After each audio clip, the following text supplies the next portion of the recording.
उसने कहा कि डॉक्टर साहब अब तक 3 से तंग थे, अब चौथे की बात करते हो। मैंने कहा तूने 3 चश्मे रखे इस दुनिया को बाहर से देखने के लिए, फॉर द फिजिकल वर्ल्ड। कभी तूने अपने अंदर झांकने की भी कोशिश की?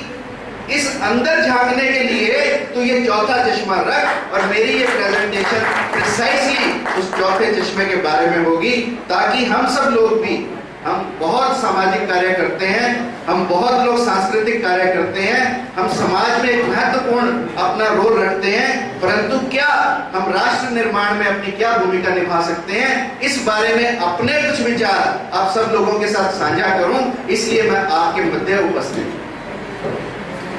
यदि आप मुझसे पूछें, first of all I want to congratulate you on the doctors day. ये जो स्लाइड आप देख रहे हैं, आज सुबह ही डॉक्टर सक्सेना ने मुझे विश करने के लिए व्हाट्सएप किया था, तो मैंने अपनी प्रेजेंटेशन में इंक्लूड कर लिया डॉक्टर सक्सेना का धन्यवाद देने के लिए कि उन्होंने मुझे आप सबके बीच में आने का मौका दिया। मेरे कुछ प्रश्न हैं और मूल प्रश्न है, क्या 15 अगस्त को राष्ट्र स्वाधीन हुआ या राज्य? अब यह भेद जानने की बात, जब 1947 में भारत का बंटवारा हुआ तो अमृता प्रीतम ने बड़े ही मार्मिक ढंग से लिखा, अज आखा वारिस शाह को कहती हैं, अज आखा वारिस शाह किते कबरा विचों बोल, अज किताबे इश्क दा कोई दूजा वर्ग का कोल। एक रोई सी धी पंजाब दी, एक रोई थी, एक मिर्जा एक सोनी, एक लैला एक मजनू, एक रोई सी धी पंजाब दी, तू लिख लिख मारी हुए तूने किताबें लिख दी। अज लखा दियां रोंदियां, अज लखा दियां रोंदियां कहदियां उठ दर्द मना दे दर्दिया, उठ तक अपना पंजाब, अज वेड़े लाशां बिछियां ते लहू दा भरिया जनाब। ये अमृता प्रीतम ने लिखा था जब उसने इन लाशों को देखा जो 1947 के बंटवारे में थी। तो क्या जो स्वाधीन हुआ वो एक राष्ट्र था या राज्य? ये एक मूल प्रश्न है। क्या राष्ट्र मानचित्र पर एक भूभाग है? क्या राष्ट्र सीमाएं हैं?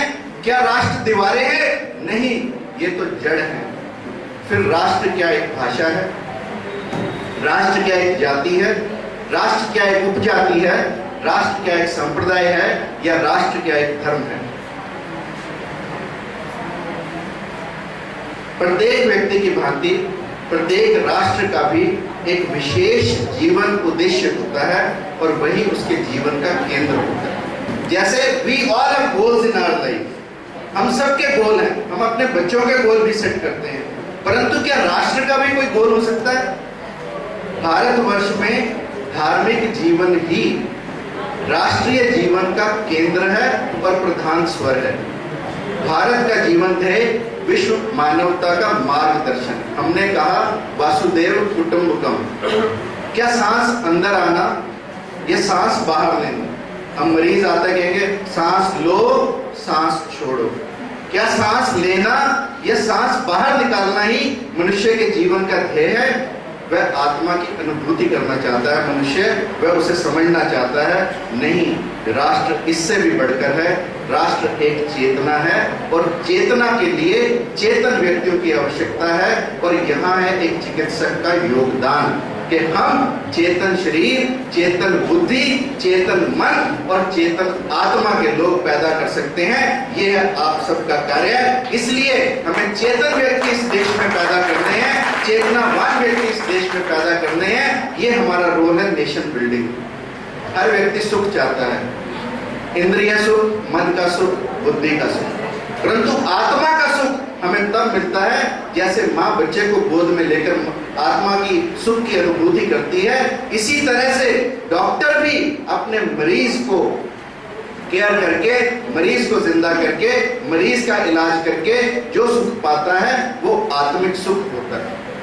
हमारी इच्छा सबकी है कि हमारा राष्ट्र वैभवशाली बने, राष्ट्र सुखी संपन्न हो, राष्ट्र में उत्पादन बढ़े, राष्ट्र में न्याय सुलभ हो, राष्ट्र में बेकारी, भय, भूख और भ्रष्टाचार का वातावरण ना हो।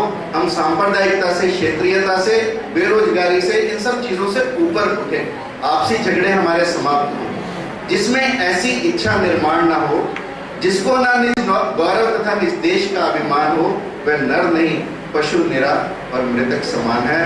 Now choice is ours. हम अपनी लाइफ को we want to live like animals और we want to live like a person who is divine. लोग कहते हैं जहां धर्म होता है वहीं पर जीत होती है। हम सब ने महाभारत पढ़ी और हम सब कहते हैं पांडवों ने धर्म किया इसलिए उनकी जीत हुई, परंतु महाभारत में अनेकों ऐसे उदाहरण हैं जिन उदाहरणों की विवेचना समय की कमी से मैं करना नहीं चाहूंगा, पर आप लोगों को बताना चाहता हूं। तो भीष्म को मारने के लिए शिखंडी को आगे किया गया, द्रोणाचार्य को युद्ध समाप्त करने के लिए झूठ बोला गया, कर्ण तब मारा गया जब रथ का पहिया निकाल रहा था, जयद्रथ की मृत्यु का कारण सूर्य का छिपना या निकलना बना, कमर के नीचे गदा मारने से दुर्योधन को मारा गया। ये सब अधर्म के कार्य थे, फिर भी हम कहते हैं कि पांडवों जिस तरफ थे वहां धर्म की जीत हुई। फर्क केवल और केवल इतना है कि पांडव व्यक्तिवादी नहीं थे, पांडवों ने हम के लिए कार्य किया, और कौरवों का पक्ष व्यक्तिवादी पक्ष था, इसलिए कौरव केवल मैं में रहे और इसलिए कौरव हारे और पांडवों की जीत हुई। इसलिए हम कहते हैं यतो धर्म ततः विजय। राष्ट्रीयता का भाव इस शक्ति का मार्ग है। एक और एक मिलकर 2 और 2 11 होते हैं। मैं अक्सर कहा करता हूं कि मैथमेटिक्स में हम पढ़ते हैं a + b whole square is equal to a square plus b square plus 2ab। No what is this 2ab? It is the extra effect or the exponential effect which we get by combining together and then getting the whole square. And if doctors they combine together and make it a whole square, as we are coming together in IMA, similarly form IMA plus doctors whole square will give you a product which is 2AB and which will help in nation building. आज स्थिति क्या है? हम अपने अंतस को भुला चुके हैं। आज स्थिति क्या है? हम अपनी स्वशक्तियों को भूल चुके हैं। We have failed to realize what are the powers in us. आपने यदि कभी तोते पकड़ने वालों को देखा हो तो तोते पकड़ने वाले किसी जाल का या किसी पिंजरे का इस्तेमाल नहीं करते। वो 2 पेड़ों के बीच में एक पतली सी तार, इलास्टिक की तार बांध देते हैं, उस पर छोटी छोटी गिट्टियां लगा देते हैं, उस गिट्टी पर तोता आकर बैठता है, तोते के वजह से वो गिट्टी घूम जाती है, तोता उल्टा लटक जाता है, और जब तोता उल्टा लटकता है नीचे उसे धरती दिखाई देती है और गिरने का डर सताता है और वो उस गिट्टी को और जोर से पकड़ लेता है। अंततः शिकारी आता है, बड़े आराम से उसको गिट्टी से उतारता है और ले जाता है। तोता क्यों पकड़ा गया? तोता इसलिए पकड़ा गया कि तोता उस समय भूल गया था कि उसके साथ पंख हैं।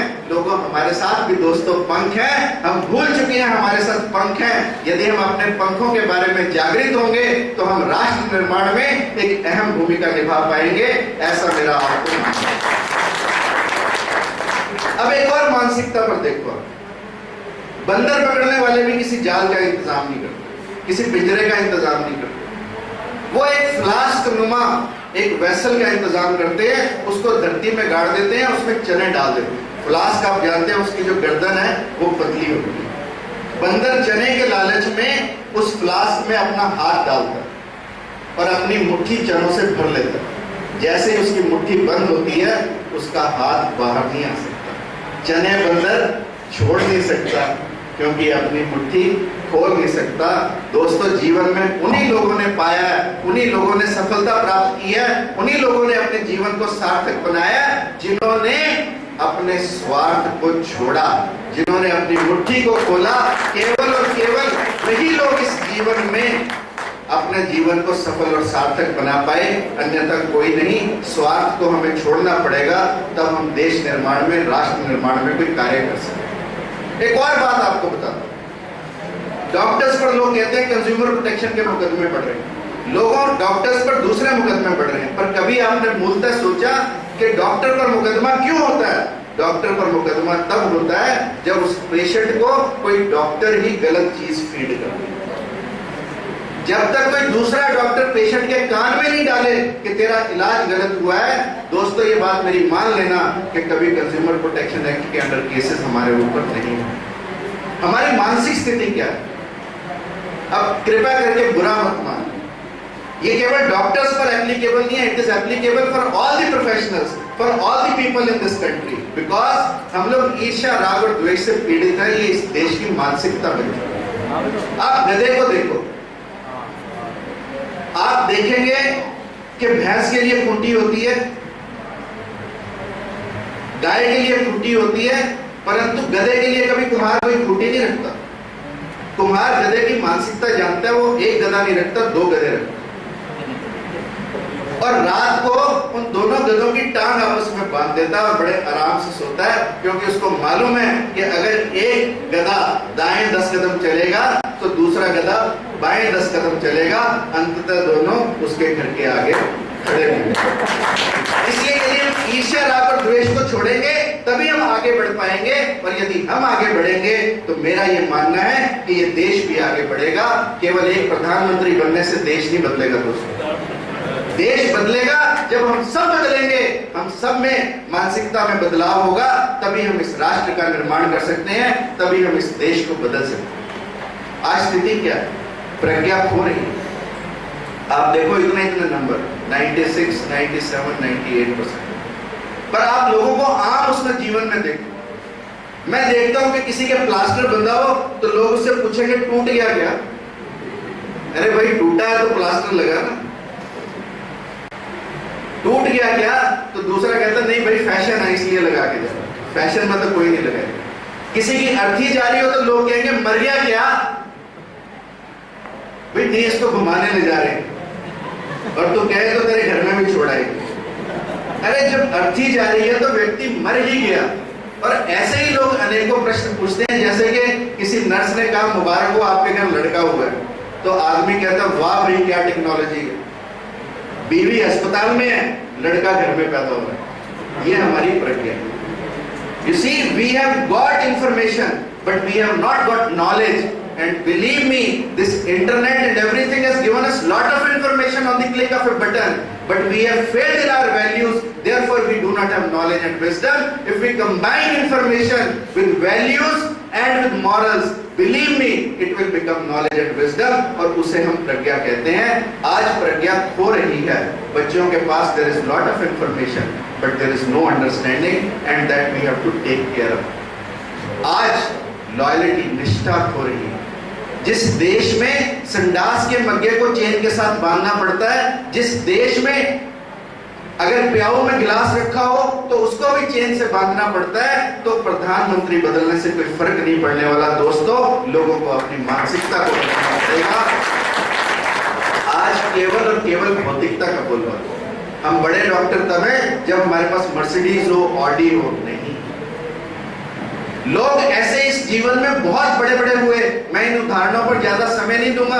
क्वीन एलिजाबेथ ऐसी थी जिसने 45 लाख पाउंड खर्चे सिर्फ स्टैम्प्स इकट्ठे करने के लिए, और एक नवाब महावन खान थे जो 2500 कुत्तों को रोज खाना खिलाते थे। एक महाराजा खांडेराव गायकवाड़ करके थे, 82 कबूतरों की शादी 82 लाख रुपए उस समय में खर्च करके कराई। महाराजा भूपेंद्र सिंह के पास 142 रुपए, जो अमरिंदर सिंह है उनके पिता महाराजा भूपेंद्र सिंह महाराजा पटियाला, मैक्सिमस ऑफ रोम 100 गिलास शराब के पीता था और 18 किलो नॉनवेज खाता था। रॉबर्ट ऑफ ब्रिटेन 9 घंटे नहाता था।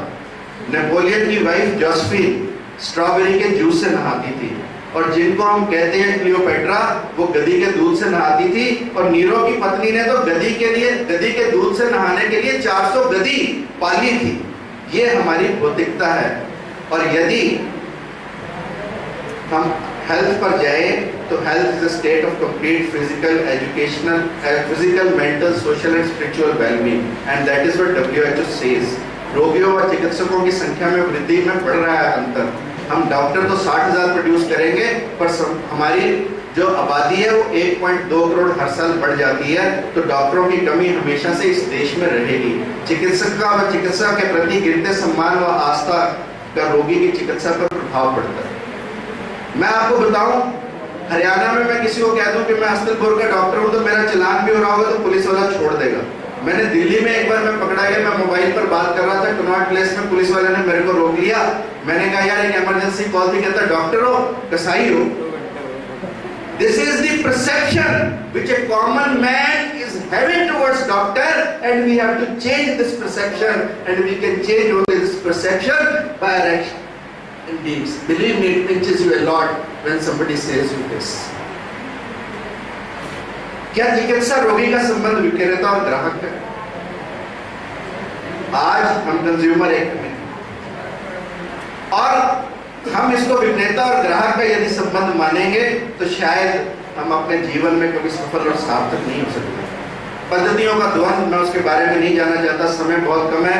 हमारा देह तो है ना तू हम काम्य राज्यम ना स्वर्गम ना पुनर्भवनम काम्य दुख तप्तानाम प्राणी नाम मृत्यु नाशनम, रोगियों का दुख दूर करना मेरे इस जीवन का ध्येय है, ऐसा मेरा मानना है। डॉक्टर कैसा हो? डॉक्टर सकारात्मक सोच पैदा करने वाला हो।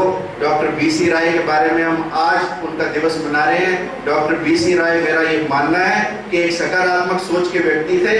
He had total positive mental attitude. That is why when Dr. K.K. Sharma was saying 30 times he failed, but those failures were a stepping stone for him. They were not obstacles for him. He turned them into stepping stones and thereby he got the success. सकारात्मक सोच की मैं बात करता हूँ तो एक महात्मा जी किश्ती में जा रहे थे, शाम को उनका पूजा का समय हुआ, वो पूजा करने लगे, उसमें कुछ उदंड बालक भी जा रहे थे। उन उदंड बालकों ने देखा कि महाराज तो अपनी पूजा में लग गया, उन्होंने उनके सिर पर जूतियां मारनी शुरू की। जब उनके सिर पर जूतियां लगी, उनकी पूजा समाप्त हुई, तो उन्होंने परमात्मा ने आकाशवाणी की कि तू कहे तो मैं नाव को पलट दूं। ये साधु महात्मा के लिए वचन थे परमात्मा, यदि तू कहे तो मैं नाव को पलट दूं। तो साधु महात्मा ने कहा, हे भगवान, तू भी कैसी शैतानों जैसी बातें करता है, पलटना है तो नाव को नहीं, इनकी बुद्धि को पलट दे, ताकि ये आगे जाकर कोई ऐसा कार्य ना करे। इसीलिए मैं हमेशा कहता हूँ, सोच को बदलो, सितारे बदल जाएंगे, नजर को बदलो, नजारे बदल जाएंगे। कश्तियां बदलने की जरूरत नहीं है दोस्त, हवाओं को बदलो, किनारे बदल जाएंगे।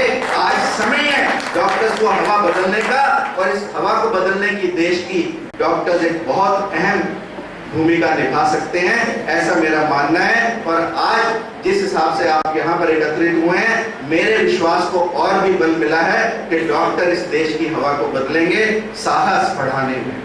डॉक्टर कोटनिस, द्वारकानाथ कोटनिस, इस व्यक्ति ने इंडो चाइना वॉर के बाद इंडो चाइना बॉर्डर पे काम किया, और इस व्यक्ति ये जीवित वापस नहीं आया, परंतु इसने चिकित्सा जितनी हिंदुस्तान के लोगों की उतनी ही चाइना के लोगों की। ये है एक डॉक्टर का धर्म, और ये है एक डॉक्टर का साहस कि हिमालय की चोटी पर जाकर भी बिना किसी इंतजाम के, कोई उनको किसी सरकार ने नहीं भेजा, अपनी तरफ से स्वयं गए और लोगों की जाकर सेवा की। ये है डॉक्टर द्वारकानाथ कोटनिस, जिनके बारे में हमें जानना चाहिए और जिनके बारे में जानकर हमें आगे बढ़ना चाहिए। चरित्र निर्माण, सुषेण वैद्य का नाम आपने सुना। लक्ष्मण को दिखाने के लिए सुषेण वैद्य को लंका से लाया गया, परंतु सुषेण वैद्य ने, उनको मालूम था कि लंका से बाहर जाकर मरीज देखेगा तो रावण तेरी जान को छोड़ेगा नहीं। अपने प्राणों की परवाह न करते हुए सुषेण ने लक्ष्मण को आकर देखा। ये हमारे को अनुकरणीय है, ऐसे व्यक्तियों को हमें अनुकरण करना चाहिए। और दोस्तों, मरना सबने, जिस दिन हम पैदा हुए उस दिन मौत लिख दी गई, पर हमारी मौत कैसी हो, हमें अपनी मौत को चुनना चाहिए। आप लोगों को बताना चाहूंगा, एक मरना फुल्ला दा मरना, एक तो फूल मरता, एक मरना फुल्ला दा मरना, हर का खुशबू पा देंदा, एक मरना कंड्या दा मरना, शूल कलेजे पा देंदा, एक मरना कुन्या दा मरना, कुन्या मतलब चंद्रमा, एक मरना कुन्या दा मरना, हर था चानन कर देंदा, एक मरना नुस्या दा मरना, नुस्या मतलब सूरज को पनेरा कर देंदा, एक मरना अर्जुन दा मरना, एक मरना चंदू दा, एक मरना जोरावर दा मरना, एक मरना गंगू दा। मेरे साहिबा दस दे मैनू इंज मरा के उंज मरा, जरे जरे विच खून सजंदा, इंज मरा के उंज मरा, मेरे साहिबा दस दे मैनू। We have to choose our death. You see, we were not born with our choice, but we can certainly choose our death, and we can choose by death by our actions, by our deeds, and we certainly can make it memorable. कबीरा जब हम पैदा हुए, जग हंसा हम रोए, ऐसी करनी कर चलो हम हंसे जग रोए। समाज में उदारता को बढ़ाने के लिए नाग महाशय जैसे लोग, बेड नहीं था किसी रोगी के लिए, नाग महाशय ने अपना बिस्तर दे दिया रोगी को। इससे बड़ी और बात क्या हो सकती है, ताकि रोगी आराम से सो सके। डॉक्टर का रोल है विनम्र बनाने में, प्रेरणा देने के लिए, इंटरनल मोटिवेशन, सुप्त शक्तियों को जागृत करने।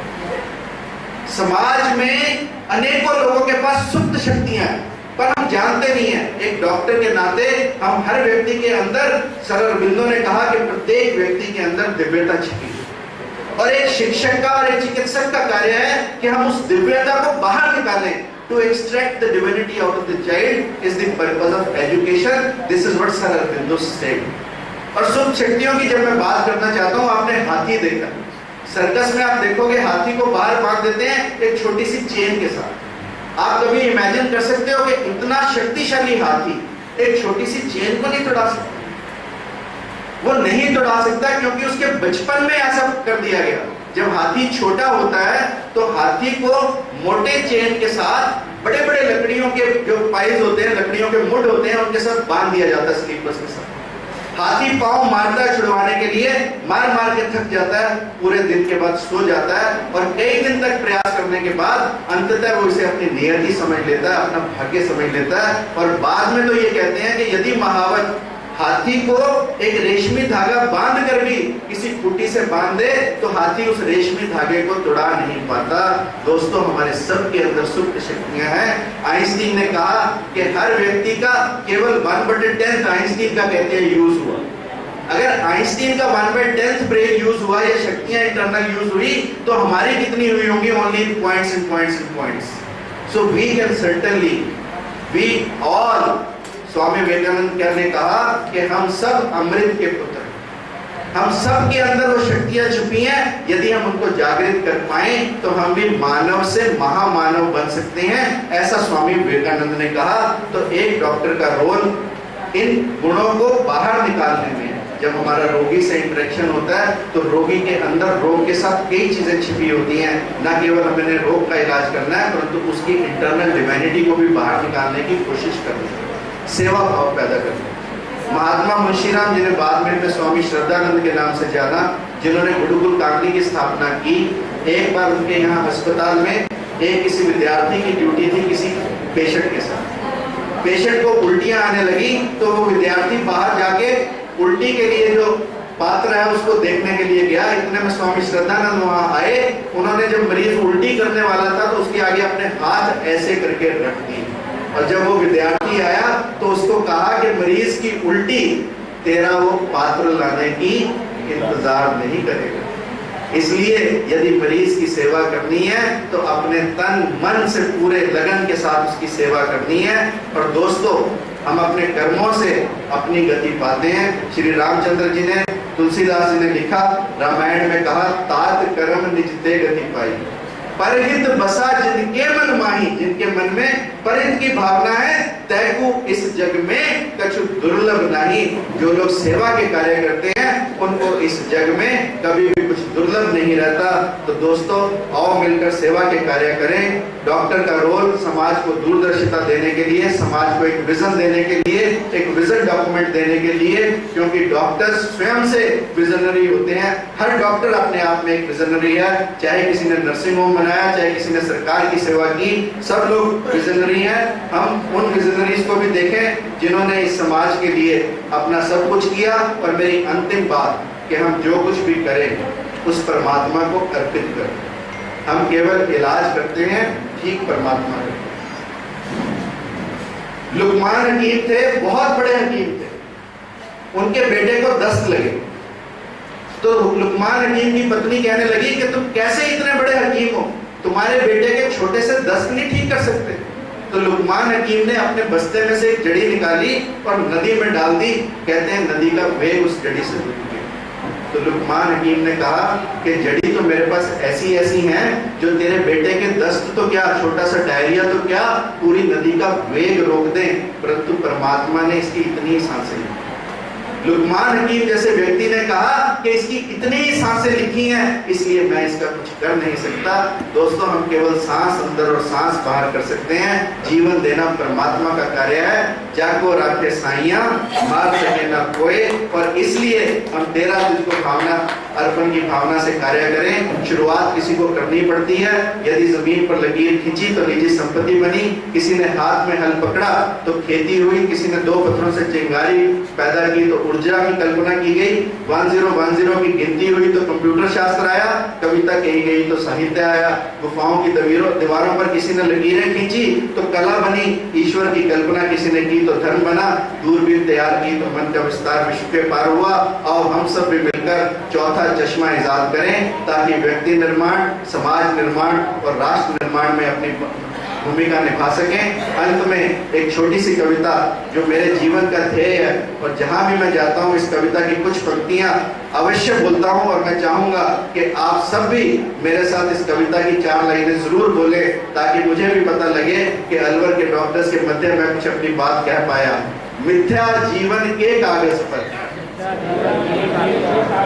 सच्ची कोई कहानी लिख, सच्ची कोई कहानी लिख, नीर शीर तो लिख ना पाया, नीर शीर तो लिख ना पाया, पानी को तो पानी लिख, पानी को तो पानी लिख, सारी उम्र गुजारी, सारी उम्र गुजारी, रिश्तों की तो पाई में, रिश्तों की तो पाई में, दिल का रिश्ता सच्चा रिश्ता, दिल का रिश्ता सच्चा रिश्ता, बाकी सब बेमानी लिख। बाकी सब बेईमानी लिख। पोथी और किताबों ने तो पोथी और किताबों ने तो अक्सर मन पर बोझ दिया।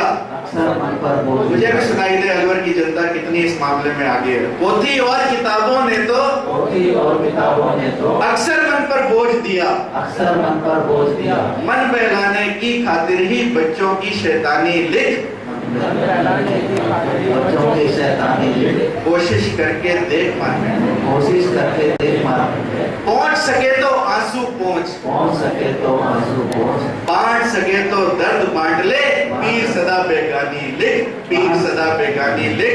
इन्हीं शब्दों के साथ आप सबने मुझे ध्यान से सुना, आपने अपना इतना कीमती समय मुझे दिया, इसके लिए मैं आप सबका बहुत बहुत आभारी हूँ।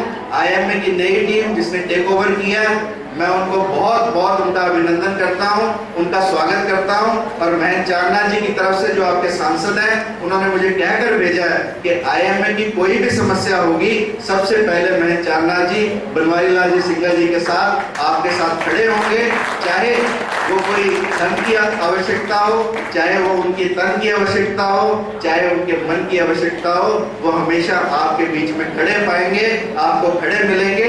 इसी विश्वास के साथ कि डॉक्टर्स का जीवन बदले, डॉक्टर्स राष्ट्र निर्माण में अहम भूमिका निभाएं, मैं पुनः आप सबका बहुत बहुत धन्यवाद करता हूं कि आपने मुझ जैसे छोटे व्यक्ति को यहाँ बुलाकर इतना मान सम्मान दिया। और बनवारी जी का विशेष रूप से धन्यवाद, क्योंकि बोलना तो बनवारी जी को मेरे से पहले था। मैंने बनवारी जी से रिक्वेस्ट की कि सब लोग उठ के चले जाएंगे, भाई साहब आप बोलोगे तो। कुछ लोग तो बैठे रहे। मैं अपने जीवन में पहली बार भाषण देने गया तो मैंने देखा कि 2-4 लोग आए तो पीछे गेट वाला जाके वहां पर खड़ा हो गया और उसने चिटकनी लगा दी। मैंने उसे कहा, यार तू चिटकनी क्यों लगा रहा है, शायद कोई लेट लती आ जाए तो वो भी मेरी बात सुन ले। उसने कहा, जी मैं बाहर से जो अंदर आए उनके बारे में चिंतित नहीं हूँ, मैं चिंतित हूँ जो अंदर बैठे हैं वो बाहर न चले जाए। Thank you very much for being patient and being patient.